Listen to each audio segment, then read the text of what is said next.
In the summer of 1941, a Catholic priest stood before Nazi guards in Auschwitz and spoke words that would echo through eternity. "I am a Catholic priest from Poland.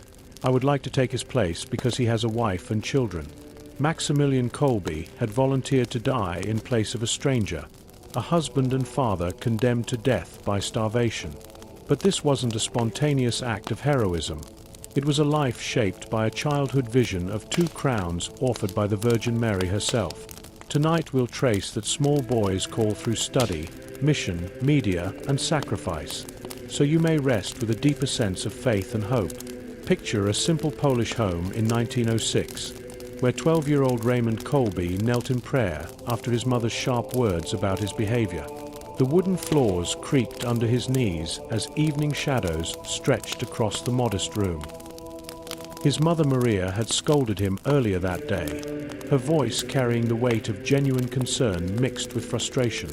Young Raymond had been causing trouble again, acting up in ways that tested her patience and made her wonder aloud what would become of her mischievous son.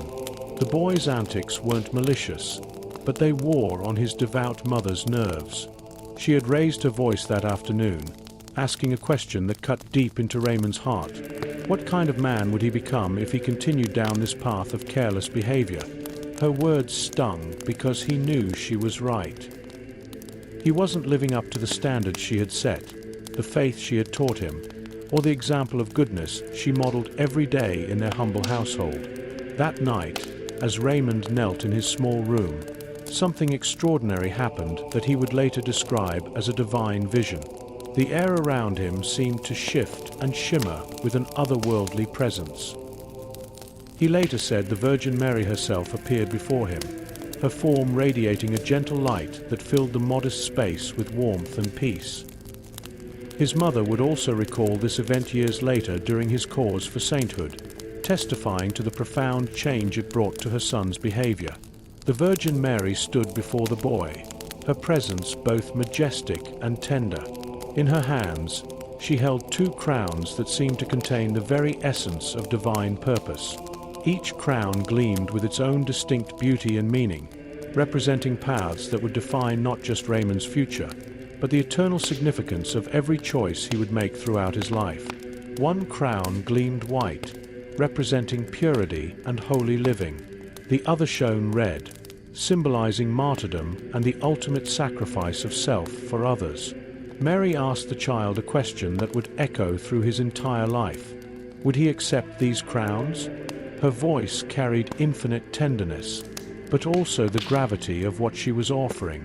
The boy looked at both crowns, understanding somehow that accepting them would change everything about his future. He could have chosen just one, taking the easier path of purity without the demanding call of martyrdom. He could have chosen neither, returning to his childhood mischief and the comfortable anonymity of an ordinary life. Many would have hesitated, asking for time to consider such a momentous decision. Without hesitation, young Raymond made a choice that sealed his destiny forever. He told Mary that he would accept both crowns. His voice was steady despite his youth, carrying a conviction that surprised even him. In that sacred moment, he committed himself to a life of purity and to whatever sacrifice God might ask of him, even if that meant giving his very life for others. The vision faded, but its impact would reverberate through every day that followed. Raymond had made a promise that would shape his education, his vocation, his relationships, and ultimately his death. He had volunteered for sainthood in its most demanding form, agreeing to pursue perfect holiness while remaining open to perfect sacrifice. The mischievous boy who had frustrated his mother was beginning his transformation into a vessel of divine love. This childhood encounter became the compass that would guide every decision he made throughout his journey to sainthood. When faced with difficult choices about his studies, his health, his ministry, or his response to evil, Raymond would remember the 2 crowns and his unconditional acceptance of both. The vision provided not just inspiration but practical direction, helping him discern God's will even in the most challenging circumstances. The white crown would guide his pursuit of holiness through decades of faithful service, while the Red Crown would prepare him for the ultimate act of love.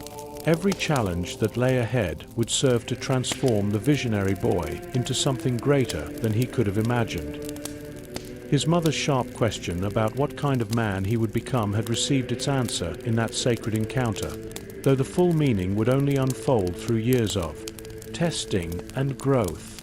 Years later, as Maximilian Kolbe stood in Auschwitz offering his life for a stranger, he was simply fulfilling the promise he had made as a 12-year-old boy. Mary's question in that Polish home had found its final answer in a Nazi death camp, proving that divine visions don't fade with time but grow stronger with faithful living. But first, the boy who had accepted both crowns would need to discover what that acceptance truly meant in the practical challenges of daily life. Soon after his transformative vision, 13-year-old Raymond and his brother left for the conventual Franciscan minor seminary in 1907, where he found brothers who shared his desire to serve God through simplicity and dedication. The order's emphasis on poverty, chastity, and obedience aligned perfectly with his vision of the White Crown, offering a structured way to pursue holiness. When he entered the novitiate in 1910 and took his religious vows, he chose the name Maximilian, perhaps sensing that his destiny required a name that reflected greatness in service rather than worldly achievement. The young friar embraced the brown habit with the same decisive certainty he had shown when accepting Mary's crowns. The Franciscan community recognized Maximilian's intellectual gifts and sent him to Rome for advanced theological studies. The Eternal City offered unparalleled opportunities for a brilliant young mind seeking to understand the depths of Catholic doctrine. Rome's ancient libraries, distinguished professors, and centuries of theological scholarship provided the perfect environment for developing the academic foundation he would need in defending the faith. His superiors saw in him a future leader who could articulate church teaching with both precision and passion. But his poor health, tuberculosis, remained a recurring cross he offered in service, interrupting his studies and shaping a life of quiet endurance. The disease was particularly challenging for someone whose calling required public speaking, teaching, and the physical stamina needed for active ministry. Each struggle with his weakened lungs reminded him that his acceptance of the Red Crown might manifest sooner than expected, yet he pressed forward with remarkable determination. Recurrent tuberculosis forced him to confront the reality of the Red Crown he had accepted as a child. The illness wasn't just a physical challenge, but a spiritual test that revealed his true priorities. When his health wavered, Maximilian didn't bargain with God or question his calling. Instead, he used each period of weakness as an opportunity to deepen his prayer life and strengthen his trust in divine providence. The Red Crown's whisper of sacrifice became clearer with every labored breath. Yet he earned not one but 2 doctorates while his health remained fragile. His doctorate in philosophy from the Pontifical Gregorian University in 1915 tackled complex questions about the relationship between faith and reason, demonstrating an intellect that could engage the most sophisticated challenges to Catholic thought. By 1919, his second doctorate in theology gave him the credentials needed to teach and defend church doctrine at the highest levels. These achievements weren't merely academic accomplishments, but spiritual victories won through perseverance despite physical limitations. His academic brilliance became a weapon for defending the faith against modernist attacks that threatened to undermine traditional Catholic teaching. The early 20th century saw various intellectual movements challenging church authority and questioning fundamental doctrines.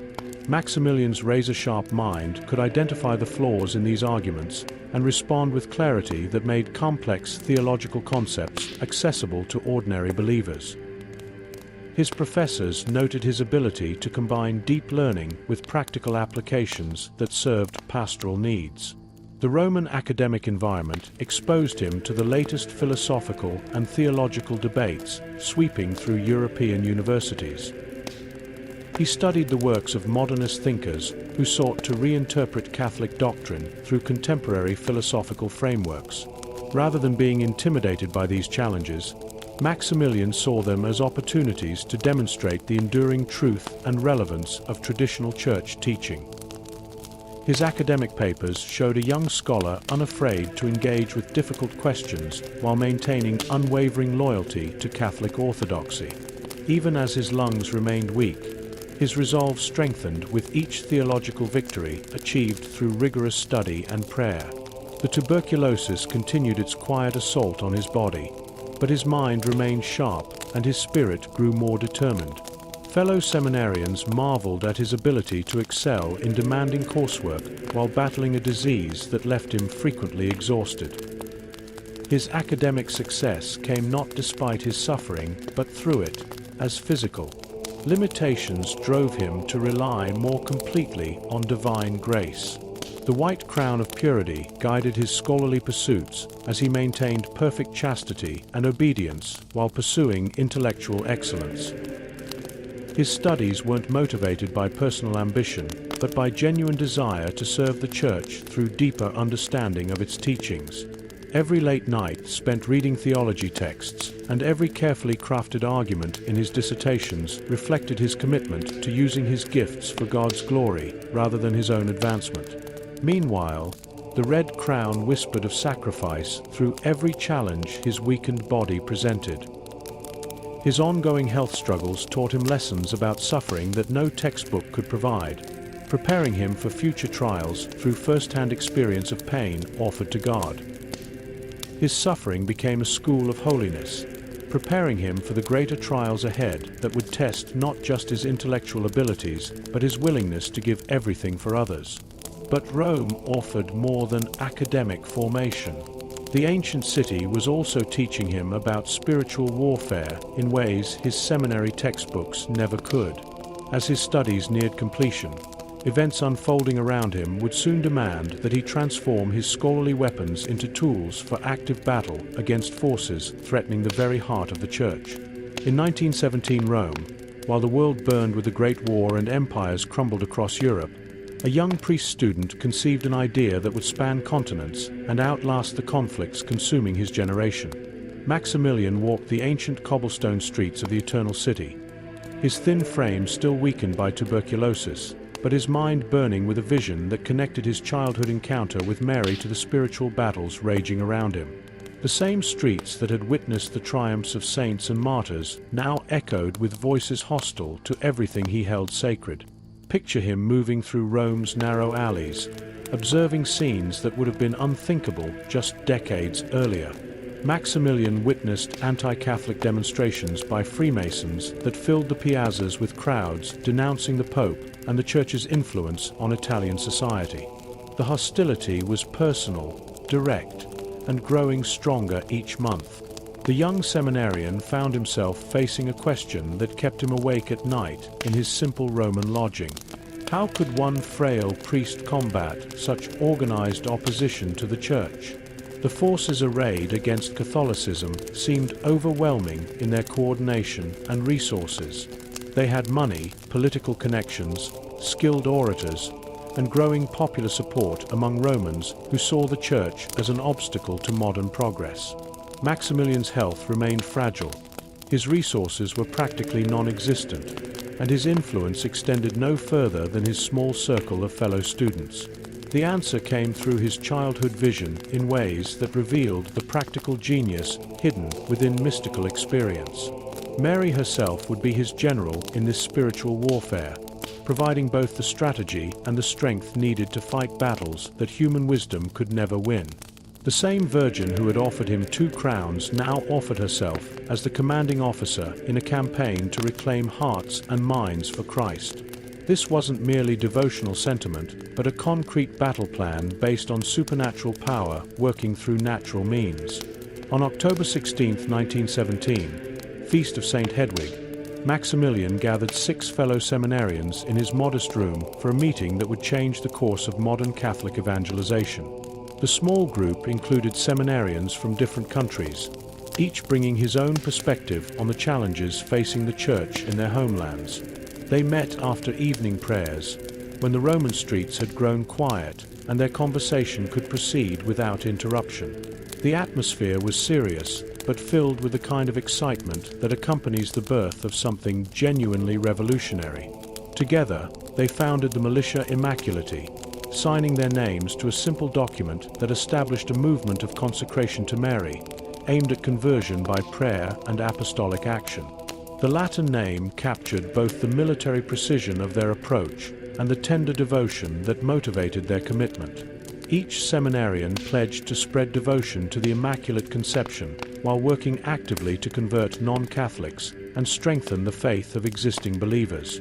This wasn't just another pious association designed to encourage personal holiness through additional prayers and devotions. Maximilian had conceived a revolutionary approach to evangelization that combined intense personal spirituality with aggressive missionary activity. Members would consecrate themselves completely to Mary, allowing her to direct their efforts according to her perfect knowledge of human hearts and divine plans.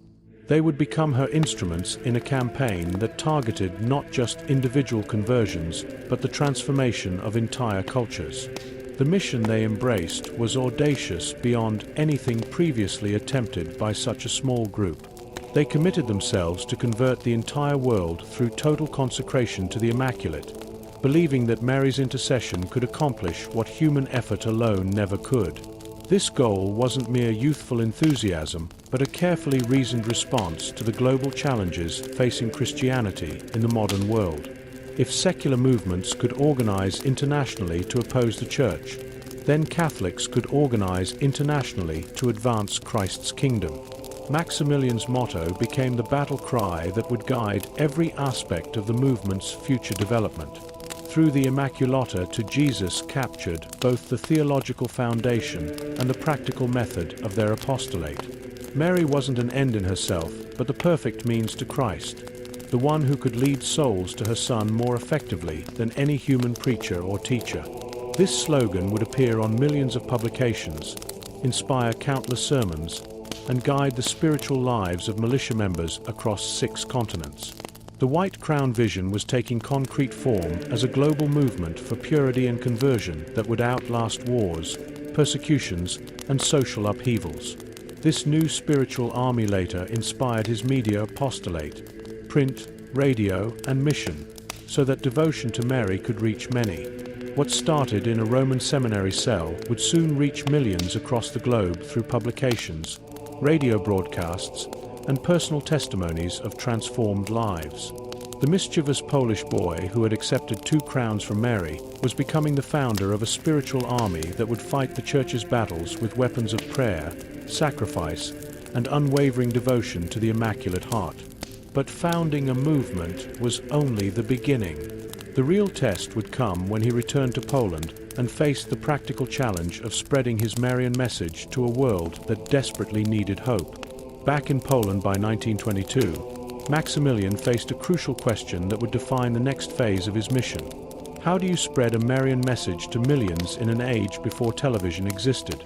The Militia Immaculata had grown beyond his small Roman cell, but reaching the masses required something far more ambitious than personal conversations and letters. Standing in the modest quarters of his Polish friary, Maximilian studied the problem with the same analytical mind that had earned him 2 doctorates in Rome.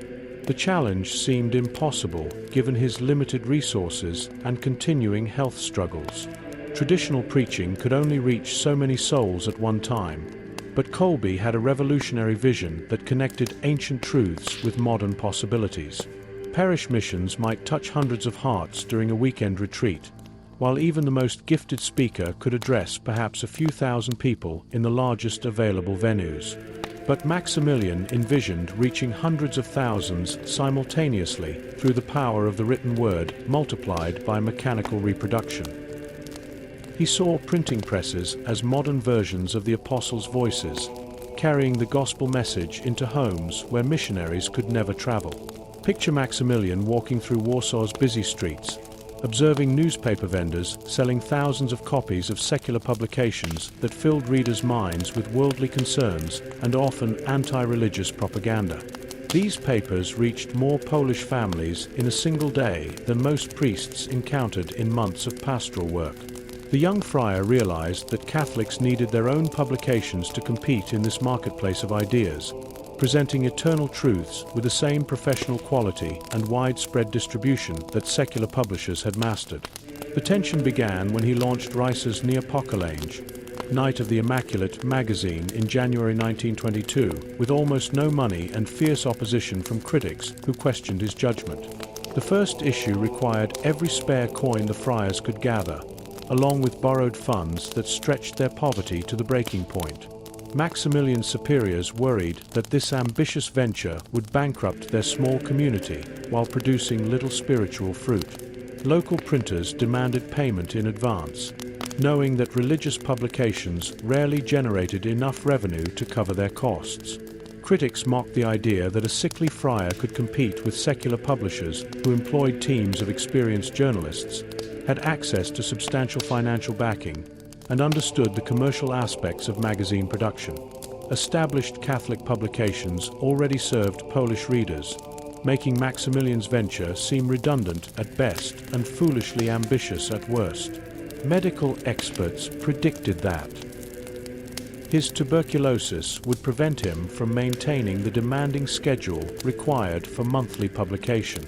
Business advisors questioned whether enough Polish Catholics would purchase religious magazines to sustain such an operation. The first edition of Night of the Immaculate rolled off the presses with a modest print run of 5,000 copies, each one representing a leap of faith that readers would embrace Maximilian's unique approach to Marian spirituality. The magazine combined solid theological content with practical advice for living Catholic principles in modern society. Articles explained complex doctrines in language that ordinary families could understand, while personal testimonies showed how Marian devotion transformed daily life. The publication's tone balanced intellectual rigor with warm pastoral care that spoke directly to readers' spiritual needs. Yet the publications grew rapidly, eventually reaching hundreds of thousands of readers and, in some editions and formats, circulation on the order of the hundreds of thousands to 1 million, confounding critics and surprising even Maximilian with the speed of growth. The magazine's success revealed a hunger for authentic spiritual content that secular publications couldn't satisfy. Readers wrote letters describing how the Night of the Immaculate had strengthened their faith during difficult times, helped them understand church teachings more clearly, and inspired them to share their beliefs with family members. Subscription renewals arrived faster than the small staff could process them, while new subscribers joined through word-of-mouth recommendations from satisfied readers. Kolbe had discovered something profound that would guide his media apostolate for the rest of his life. People hungered for authentic spiritual content that connected eternal truths with contemporary challenges they faced in their daily lives. The magazine's success proved that Polish Catholics wanted more than superficial devotional material or dry theological treatises. They craved publications that treated them as intelligent adults capable of understanding complex spiritual concepts while providing practical guidance for living their faith in a rapidly changing world. The young publisher embraced every new technology that could expand his reach and improve his message's effectiveness. Modern printing presses replaced the hand-operated equipment that had produced the first issues, allowing for larger print runs and better quality reproduction. Maximilian even obtained an amateur radio license, holding call sign SP3RN, and would later establish Radio Niepokalano in 1938 to broadcast Marian messages across Europe.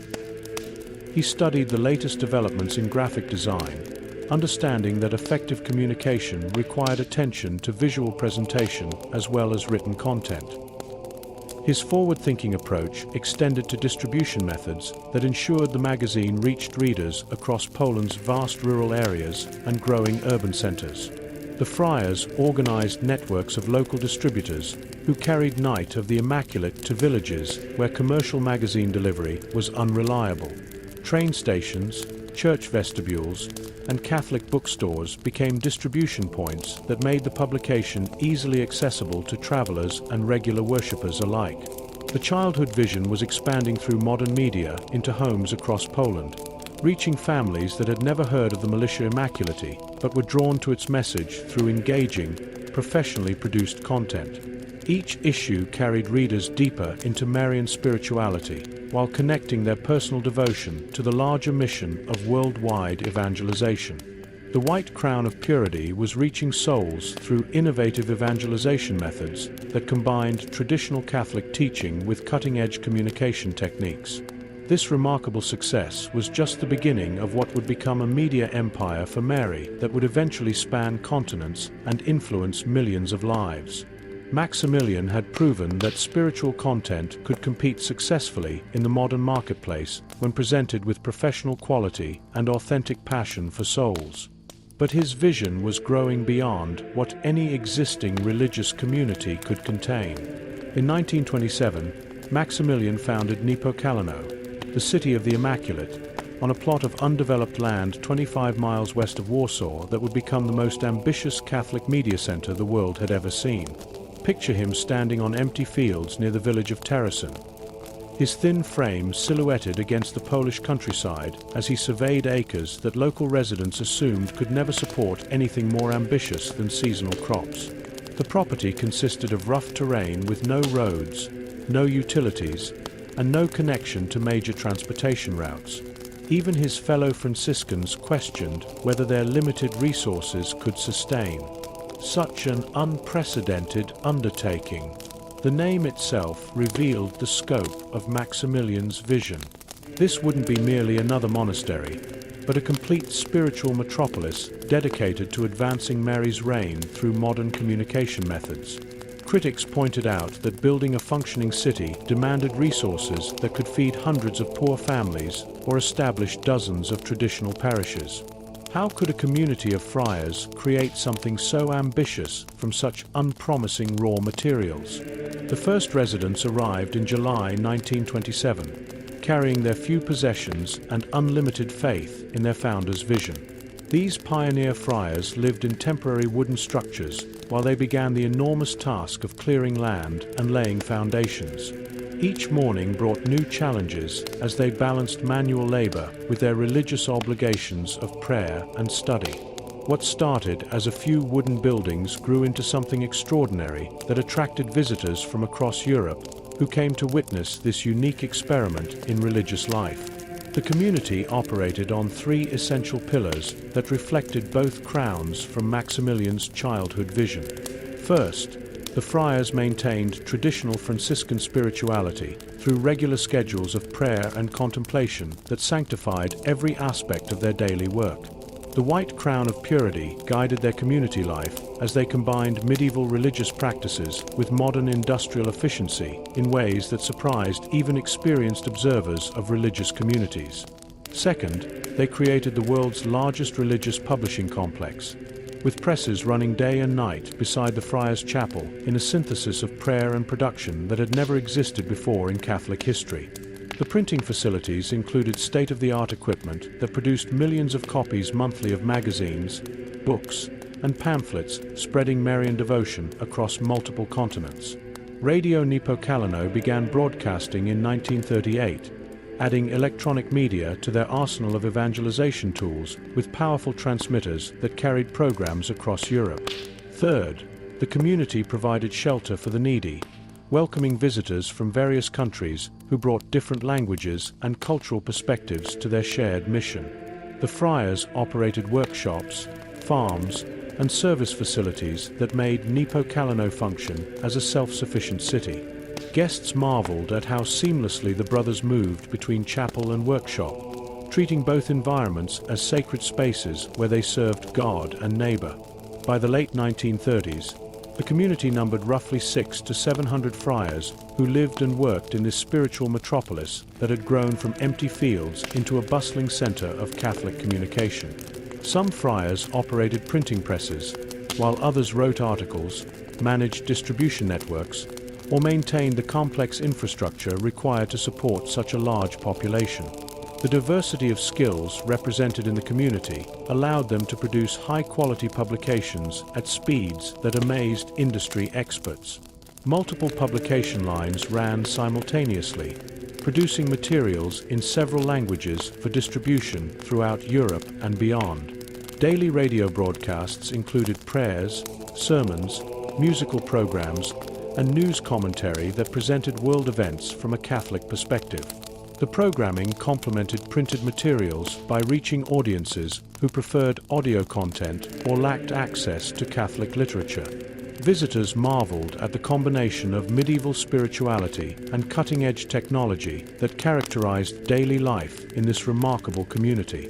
Ancient Franciscan traditions of poverty, prayer, and service coexisted with modern printing presses, radio equipment, and telecommunication systems. The friars wore traditional brown habits while operating machinery that represented the latest advances in industrial technology. This synthesis demonstrated how authentic spirituality could embrace modern tools without compromising essential religious values. Maximilian envisioned establishing a city of the Immaculate in every nation, spreading this model of integrated spiritual and media apostolate across the globe. The White Crown vision had created a powerhouse of Catholic formation that influenced millions of souls through publications, broadcasts, and personal encounters with visitors who carried the community's spirit back to their homelands. The success at Nepokalano proved that Mary's message could transcend cultural boundaries when presented with professional quality and authentic passion for souls. But Maximilian's vision was expanding beyond even this remarkable achievement. His eyes were turning toward horizons that would test every assumption about missionary work and challenge him to carry the Immaculate's banner into territories where no Polish friar had ever ventured. In 1930, Kolbe made a decision that stunned his fellow friars and challenged everything they understood about practical missionary work. He would take Mary's message to Japan, beginning with a stop in Shanghai before settling in a nation that had remained largely closed to Christian influence for centuries. The announcement came during a community meeting at Nepokalano, where Maximilian stood before hundreds of brothers who had grown accustomed to his ambitious visions but had never heard anything quite this audacious. Japan represented not just geographic distance, but cultural barriers that seemed insurmountable to European minds. Picture the reactions of his fellow Franciscans as they absorbed this unexpected development. Many had assumed that Maximilian's future lay in expanding their Polish operations, or perhaps establishing similar communities in neighboring European countries. The success of Night of the Immaculate and the growth of Nepokalano suggested natural directions for expansion that built upon existing foundations. Japan, by contrast, offered no obvious advantages and presented obstacles that would have deterred most missionary planners. Despite knowing no Japanese and having limited resources for such an ambitious undertaking, he sailed from Europe in February 1930 with 4 brother friars who shared his faith in divine providence over human calculation. The journey across multiple continents required weeks of travel by ship and train through unfamiliar territories where none of the friars spoke local languages. Their luggage contained basic necessities, religious articles, and printing equipment that would form the foundation of whatever missionary work awaited them in the Far East. The Pacific crossing gave Maximilian time to reflect on the magnitude of his decision, while watching endless ocean horizons that separated him from everything familiar. His health remained fragile, making the long journey particularly demanding on his tuberculosis-weakened lungs. The ship's crowded conditions and foreign food challenged his already limited physical reserves, yet his spiritual energy seemed to increase as each mile brought him closer to this new mission field that Mary had placed on his heart. They arrived in Nagasaki, a port city with a complex history of Christian persecution and hidden Catholic communities that had survived centuries of suppression. The friars found lodging in a modest house near the harbor, where the sounds of ship horns and foreign languages created a constant reminder of how far they had traveled from their Polish homeland. Local Catholics welcomed them cautiously, uncertain what these European religious men hoped to accomplish in a culture so different from their own experience. How could a Polish friar evangelize in a culture so different from his own, where centuries of isolation had created customs and thought patterns that seemed to have no connection with European Christianity? The challenge extended beyond language barriers to fundamental differences in how Japanese people understood family relationships, social obligations, religious practices, and personal identity. Maximilian's European training had prepared him for theological debates with modernist intellectuals, not for communicating with people whose entire cultural framework approached spiritual questions from completely different starting points. Within months, however, he was publishing Sibo no Kishi, the Japanese edition of Night of the Immaculate, demonstrating remarkable adaptability that surprised even his supporters back in Poland. He learned the language, engaged with local religious leaders, and adapted his message to resonate with Japanese spiritual interests.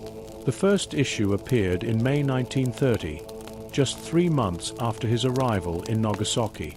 Circulation grew steadily as readers discovered that Catholic teaching could address their deepest concerns without requiring them to abandon their cultural identity.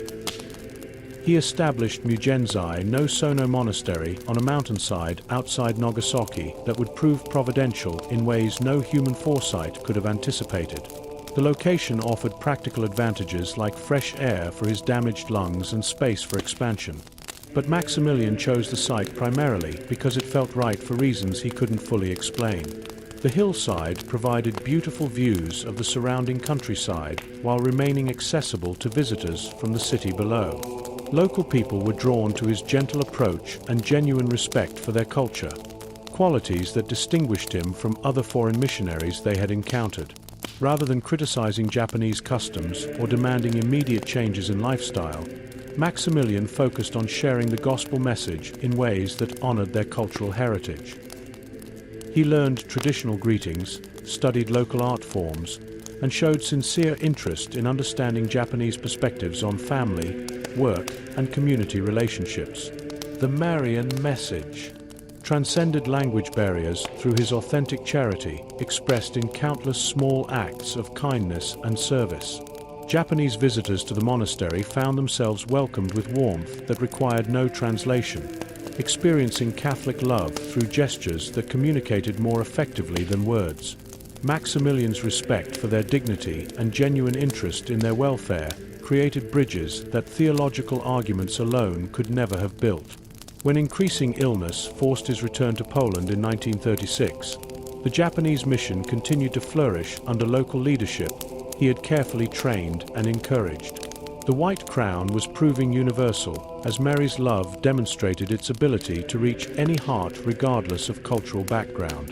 The monastery he founded on a mountainside later survived the atomic blast. Its placement on the far side of the ridge spared it from the worst effects of the devastating explosion that ended World War II.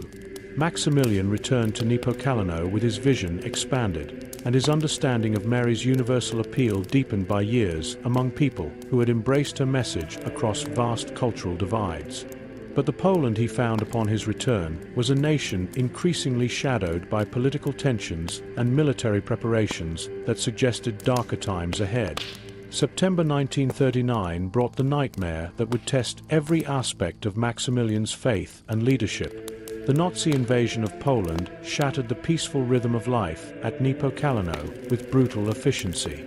German planes roared overhead while tanks rolled across Polish farmland, bringing destruction to a nation that had only recently regained its independence. The friars watched smoke rising from distant cities as radio broadcasts carried news of German victories that brought enemy forces closer to their beloved city of the Immaculate. Picture the community gathering in their chapel as the sounds of warfare echoed across the Polish countryside, mixing prayers with the distant rumble of artillery. Nepokalino faced an impossible choice that would determine the fate of nearly 700 friars and the future of their groundbreaking media apostolate. Should they flee westward toward France and safety, preserving their lives and their mission for better times? Or should they remain at their posts, continuing their work despite the obvious dangers that awaited Catholic institutions under Nazi occupation? The Nazis saw Catholic institutions as direct threats to their ideology and power structure in ways that made persecution inevitable.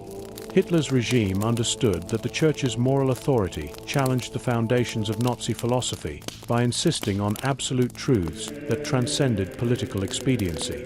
Catholic teaching about human dignity, international law, and moral responsibility directly contradicted the racial theories and nationalist extremism that justified Nazi aggression.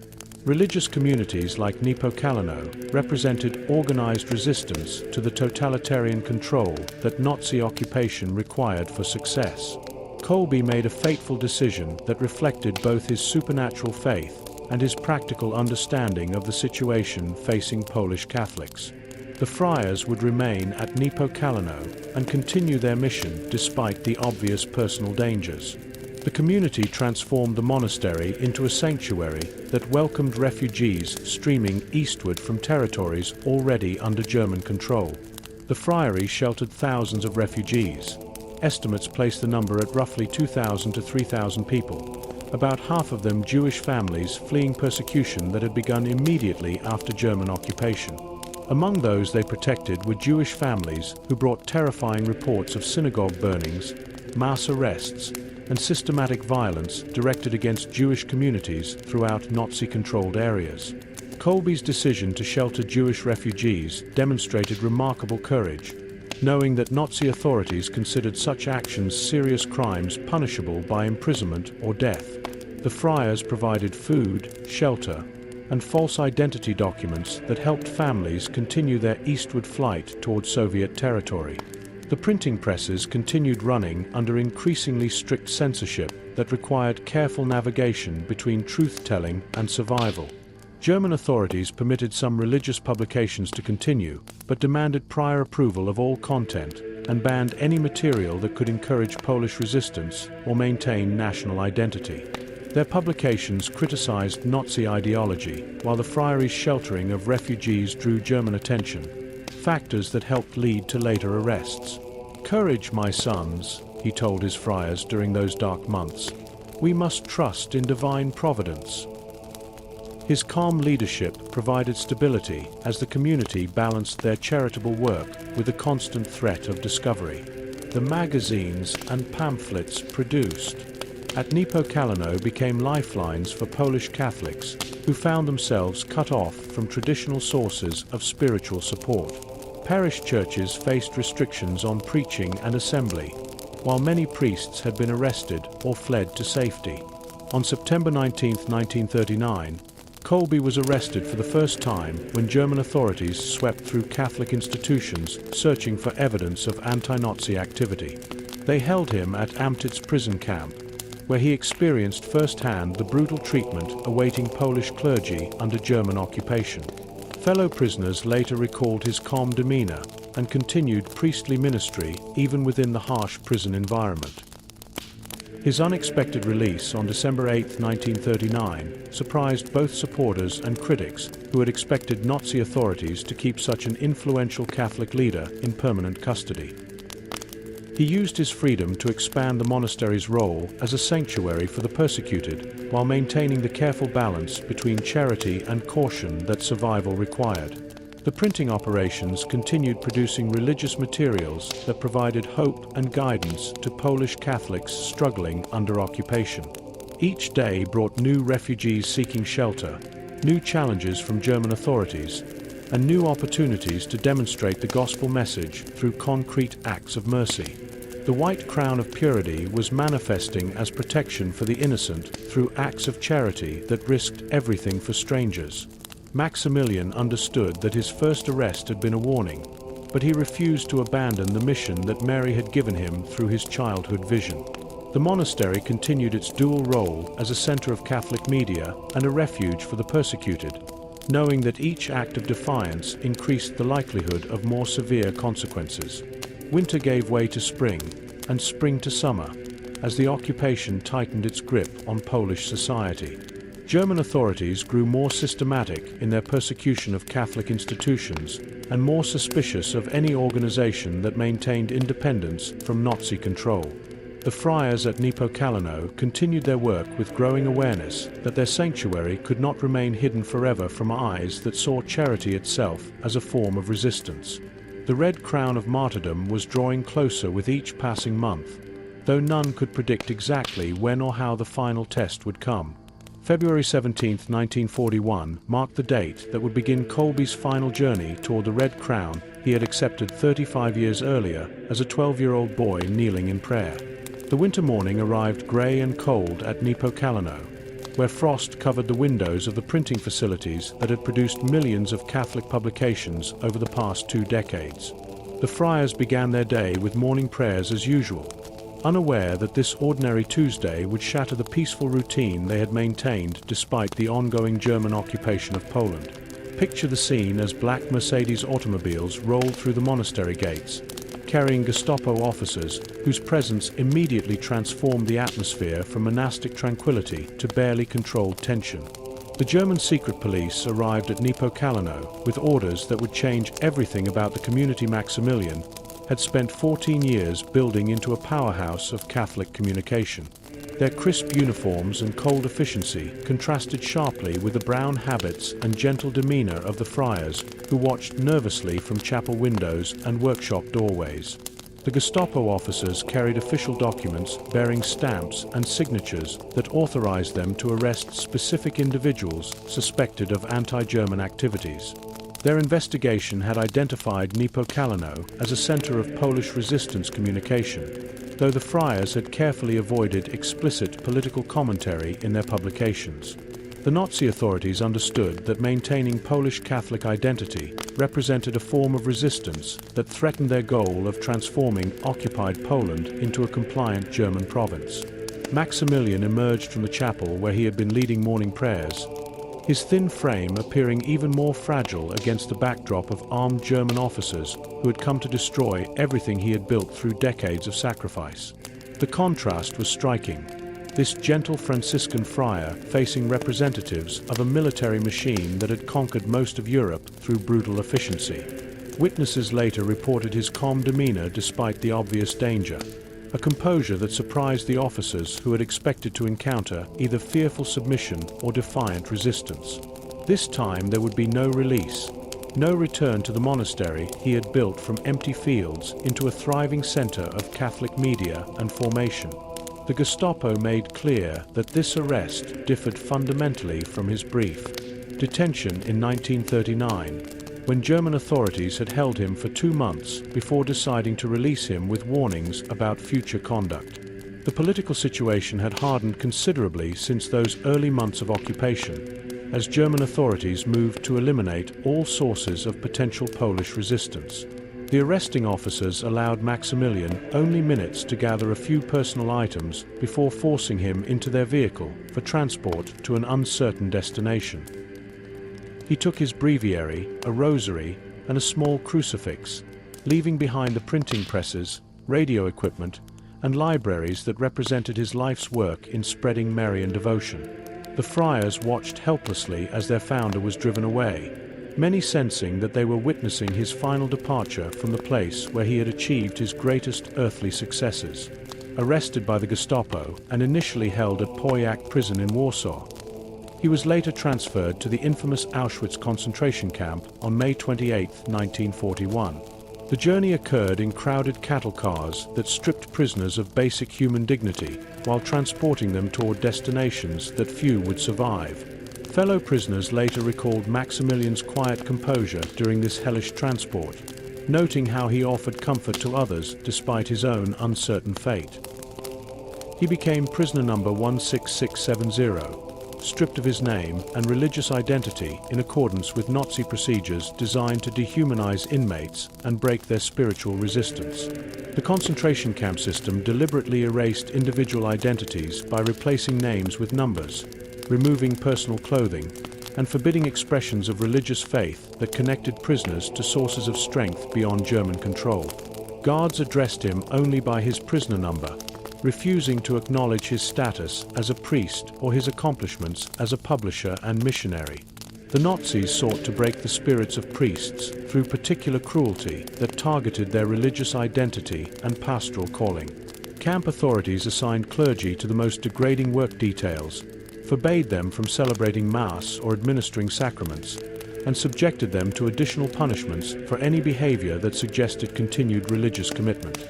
They understood that destroying the faith of Catholic priests would demoralize other Polish prisoners who looked to clergy for spiritual guidance during their suffering. Prison uniforms replaced his brown Franciscan habit, while the daily routine of forced labor and minimal rations tested his already fragile health in ways that tuberculosis had not fully prepared him to endure. The striped clothing marked him as a political prisoner whose crime consisted of maintaining Polish Catholic identity under German occupation. Roll calls occurred before dawn in all weather conditions, while work assignments lasted 12 hours or more under brutal supervision that punished any sign of weakness or resistance. Yet fellow prisoners later testified that Kolbe's faith never wavered despite the systematic attempts to crush his spirit through physical and psychological torture. They witnessed him praying quietly during brief rest periods, sharing his meager food rations with weaker prisoners, and maintaining the dignity that his captors sought to destroy. His example provided hope to other inmates who struggled to maintain their humanity within a system designed to reduce them to disposable labor units. He continued his priestly ministry in secret, hearing confessions and offering spiritual comfort despite the severe punishments that awaited anyone caught engaging in religious activities. Witnesses later reported his calm endurance under brutal treatment, as he transformed suffering into sanctification, using every moment of pain as an opportunity to unite himself more closely with Christ's passion. The boy who had accepted martyrdom from Mary was approaching his ultimate test of love. Summer brought with it the camp's most brutal policies, where escape attempts triggered collective punishments designed to break the will of all prisoners through shared terror.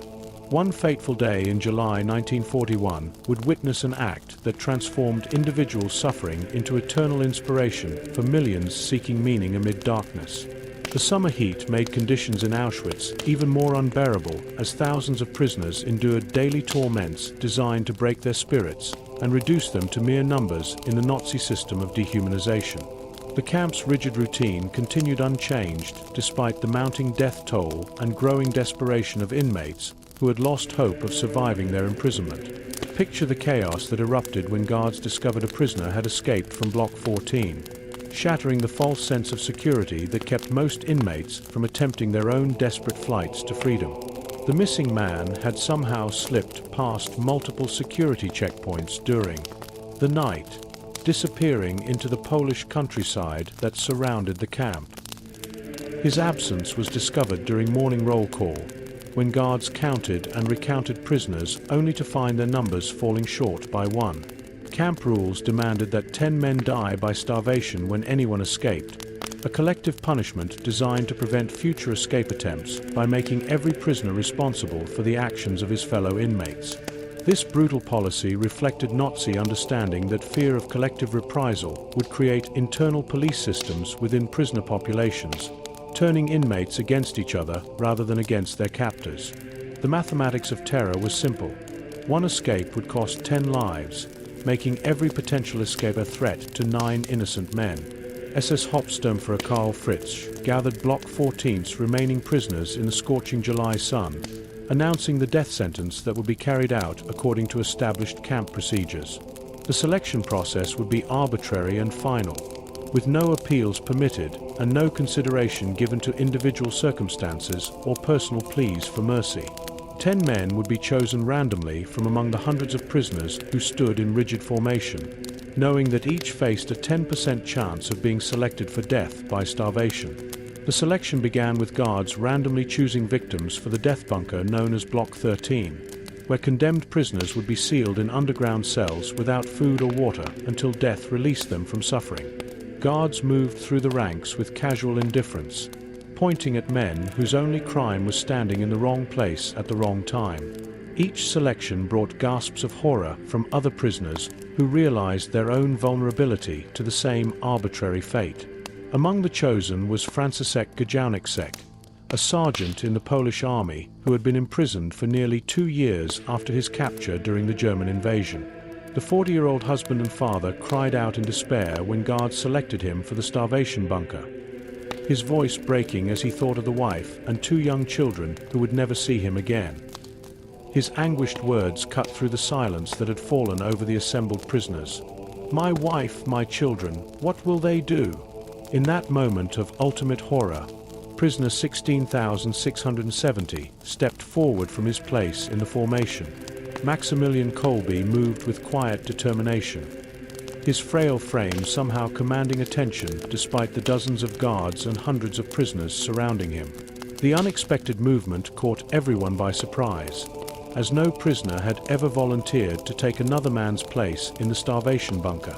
Kolbe spoke words that fulfilled his childhood vision with calm dignity that seemed impossible under such circumstances.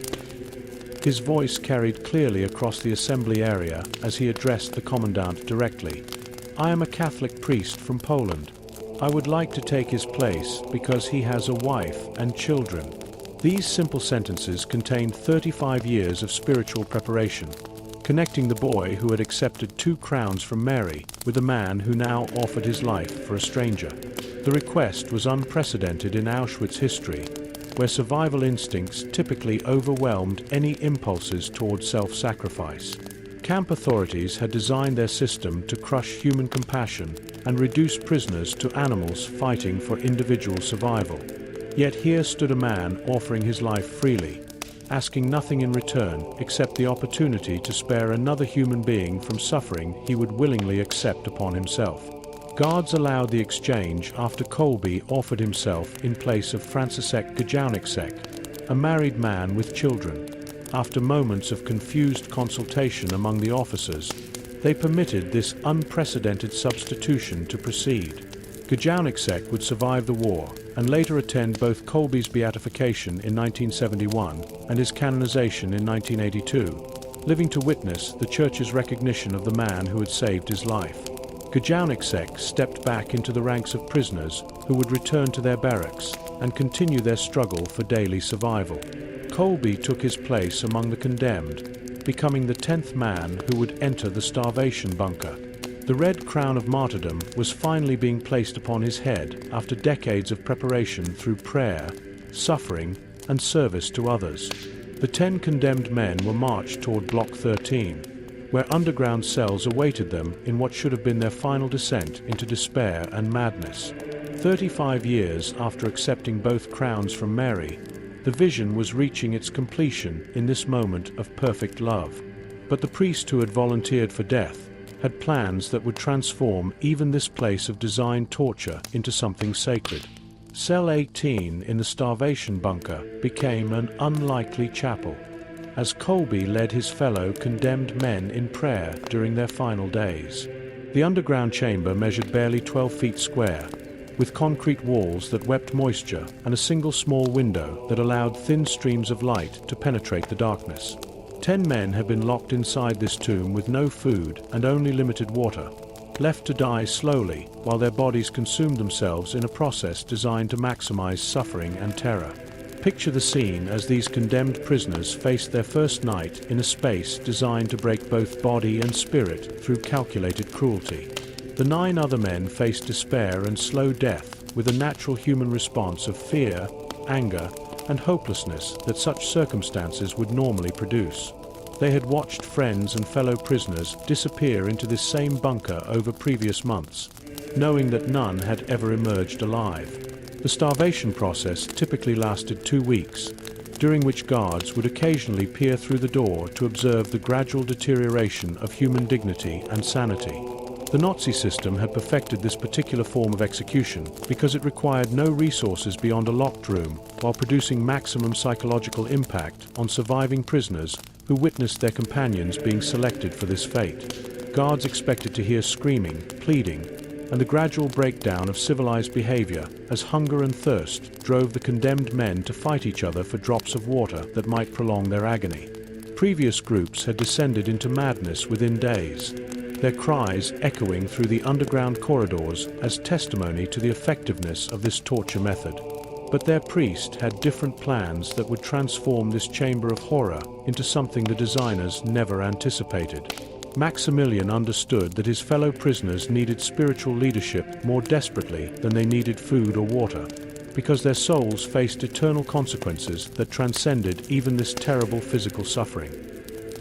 He began organizing their final days around prayer, confession, and preparation for death that honored their human dignity despite every attempt to reduce them to animals fighting over scraps.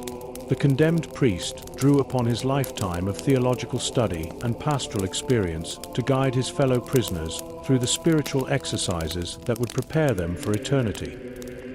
He led them in examining their consciences, confessing their sins, and making acts of contrition that cleansed their souls regardless of their physical circumstances.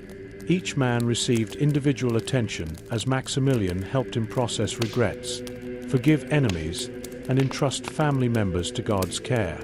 Fellow prisoners later described hearing prayer and hymns rise from the bunker throughout the day and into the evening hours when other parts of the camp had fallen silent. One witness said Kolbe was often seen kneeling or standing in the middle when the guards checked on them. These sounds completely contradicted their expectations and experience with previous groups of condemned prisoners.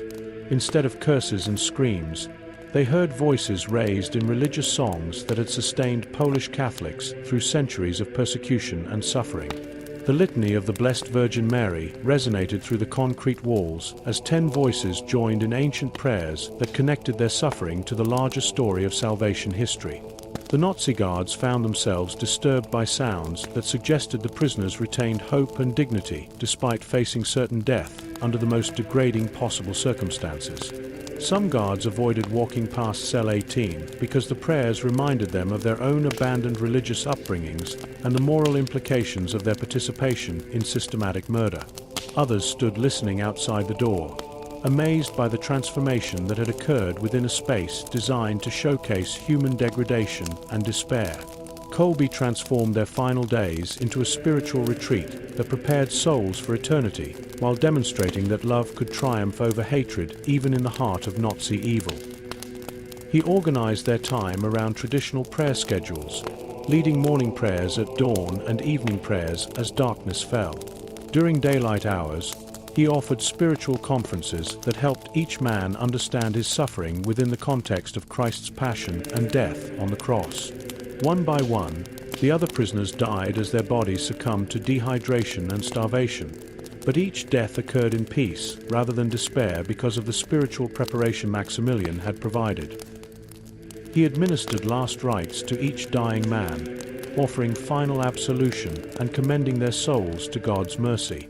The priest's presence transformed what should have been terrifying individual deaths into peaceful transitions that honored the dignity of each human person. After approximately 2 weeks, the guards found Maximilian still alive, still praying, still radiating the peace that had characterized his entire ordeal in the Starvation Bunker. His survival amazed even experienced camp personnel who had never seen anyone last so long without food or water. They discovered him kneeling in prayer beside the bodies of his fellow prisoners, his lips moving in silent communication with God despite his extreme physical weakness. On August 14, 1941, the vigil of the Assumption of Mary, Nazi guards ended his life with a lethal injection of carbolic acid. Witnesses later reported that he raised his arm and received the injection calmly, maintaining his composure even in those final moments. His remains were cremated the following day, August 15, 1941, on the Feast of Mary's Assumption. The Red Crown had come full circle in a quiet act of love, as he died on Mary's feast day, having lived both visions perfectly through 35 years of faithful service culminating in ultimate sacrifice. The boy who had accepted 2 crowns from the Virgin Mary had become a man whose death would inspire the world. But his story was far from over. October 10, 1982 brought a moment to St. Peter's Square that witnessed something unprecedented in church history as hundreds of thousands of pilgrims gathered under the Roman sun for a canonization that would challenge traditional understanding of martyrdom. The massive crowd stretched beyond the colonnade into the surrounding streets, creating a sea of faces from every continent who had come to witness the elevation of Maximilian Kolbe to the highest honor the Catholic Church can bestow. Banners in dozens of languages fluttered in the autumn breeze, while vendors sold religious medals and prayer cards bearing the image of the Polish friar who had died in Auschwitz 41 years earlier. Picture Pope John Paul II, himself Polish, as he prepared to canonize Maximilian Kolbe in a ceremony that carried deep personal significance for the pontiff who had lived through the same Nazi occupation that claimed his countryman's life.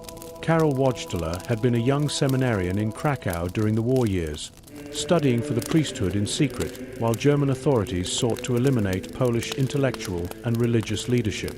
The Pope understood from personal experience the courage required to maintain Catholic faith under Nazi persecution, making this canonization more than a routine ecclesiastical procedure.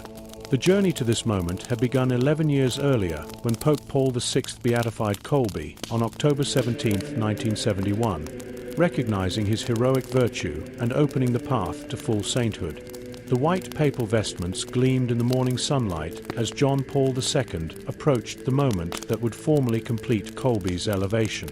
Microphones carried his words across the square and around the world through radio and television broadcasts that reached millions of Catholics eager to celebrate their new saint.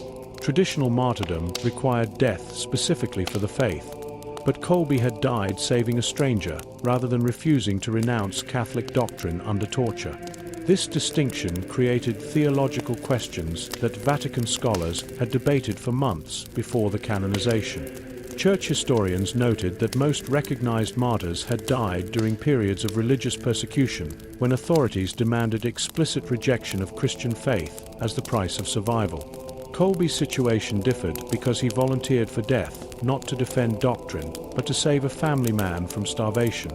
The Theological Commission studying Kolbe's case had wrestled with questions about whether his sacrifice constituted true martyrdom in the traditional sense or represented a new category of sainthood that honored heroic charity.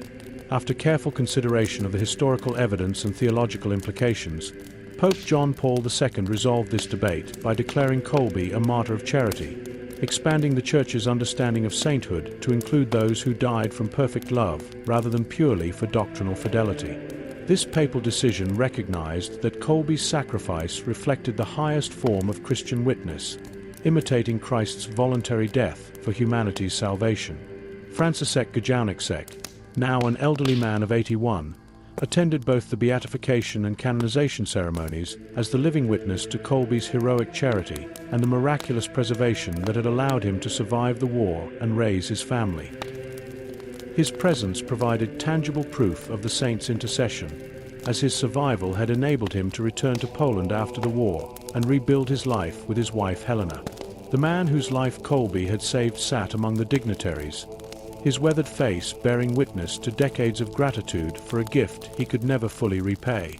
Millions worldwide discovered through media coverage that heroic virtue could emerge from the darkest circumstances imaginable, proving that sanctity remained possible even within systems designed to destroy human dignity and compassion. Television broadcasts carried images of the ceremony into homes across 6 continents, introducing global audiences to a saint whose story transcended religious and cultural boundaries.